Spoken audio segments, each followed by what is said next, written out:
Bonjour à toi, je suis heureuse d'être avec toi aujourd'hui. Alors dans cette vidéo, je voudrais te parler des ennemis, voilà, des personnes qui ne t'aiment pas, des personnes qui ne veulent pas te voir évoluer, des personnes que tu connais ou que tu ne connais pas, voilà, qui veulent, qui te critiquent en fait, hein, qui t'empêchent d'avancer. Mais avant de te dire comment moi je fais avec ce type de personnes, je me présente. Si tu ne me connais pas, je m'appelle Eugénie Dieki. Je suis journaliste et coach en réussite personnelle et professionnelle.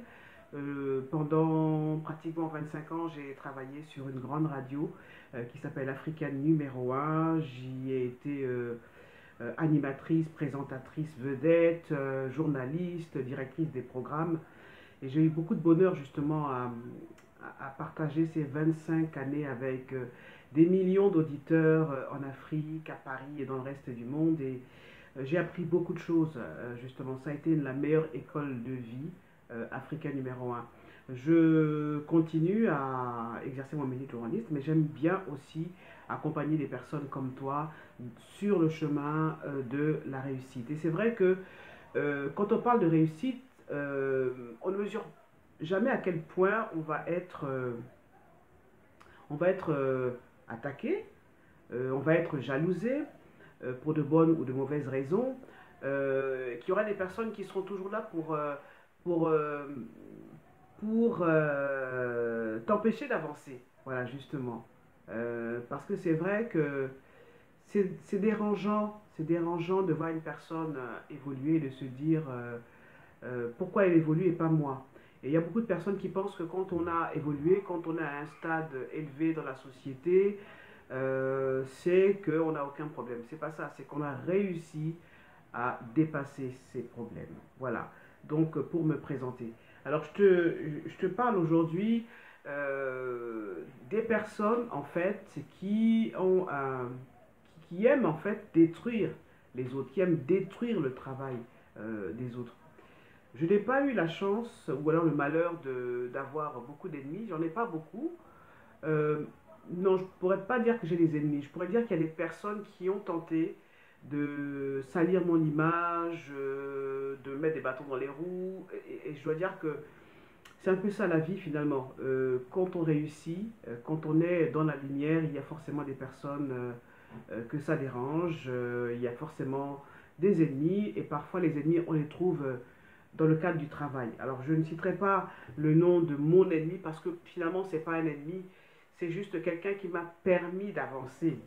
Et je remercie vraiment cette personne de m'avoir mis des bâtons dans les roues au point que finalement elle m'a permis de me dépasser. Voilà, grâce à elle vraiment, j'ai réussi à me dépasser. Alors, il s'agit d'une personne dans le cadre de mon travail qui faisait tout en fait pour me démoraliser, chaque fois que j'amenais un projet qui était intéressant, il applaudissait, cette personne applaudissait. Et puis quand j'étais à la fin du projet, quand maintenant il s'agissait de conclure, hein, eh bien la personne s'arrangeait pour annuler le rendez-vous déterminant. Elle me l'a fait une fois, deux fois, trois fois, quatre fois, cinq fois. Et puis, ça finit par m'épuiser. C'est épuisant de se donner à fond pour quelque chose. Et au moment où tout doit être concrétisé, que la personne qui décide, justement, cette personne qui décide, eh bien, arrête tout. Et je voyais qu'elle trouvait un moyen plaisir, vraiment un grand plaisir à faire ça. Euh, il a fallu un moment que je fasse l'analyse de la situation entre travailler dans une société que tu aimes, hein, et de se taper quand même une personne importante dans la société qui te met les bâtons dans les rues. Donc il a fallu que je choisisse entre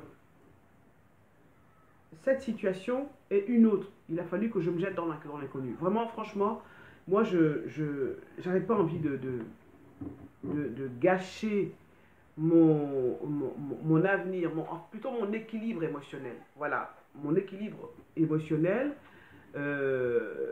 au point de perdre, j'étais prête à perdre en fait mon travail, plutôt que de subir justement euh, les méfaits d'une personne qui voulait que je tombe. Bon, c'est vrai que ça n'a pas été une décision facile à prendre, ça c'est sûr. Mais je me suis quand même arrangé pour peser le pour et le contre. Et finalement, j'ai quitté la société. J'ai quitté la société.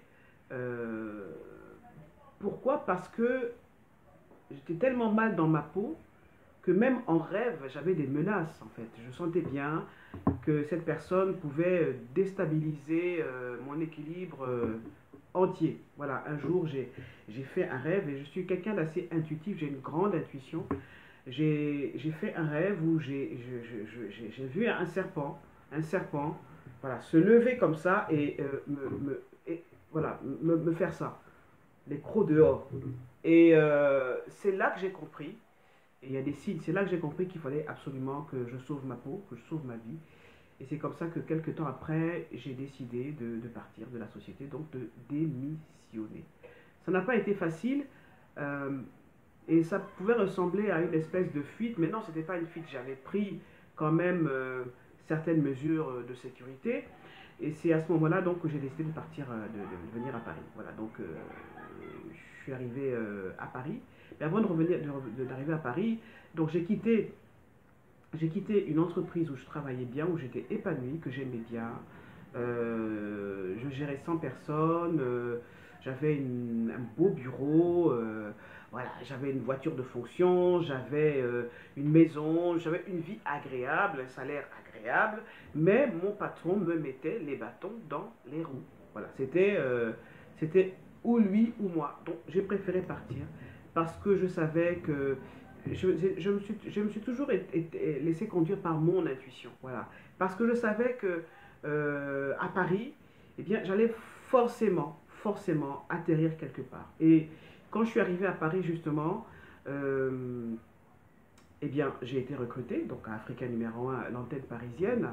Et là, j'ai eu la chance de continuer à évoluer sur Africa numéro 1 avec une personne qui me laissait enfin toute ma liberté, qui me faisait totalement confiance, qui me disait, écoutez, Madame Dieki, je vous fais confiance, votre objectif, votre mission, ce sera de faire en sorte qu'Africa numéro 1 à Paris soit une radio respectée, qui soit la voix des Africains de France, et je vous laisse carte blanche. Et il m'a laissé carte blanche, et la radio a explosé. Voilà, la radio a explosé. Je me suis vraiment senti bien. Donc, c'est pour vous dire quoi, en fait? C'est pour vous dire que il faut pas forcément vous dire que quand une personne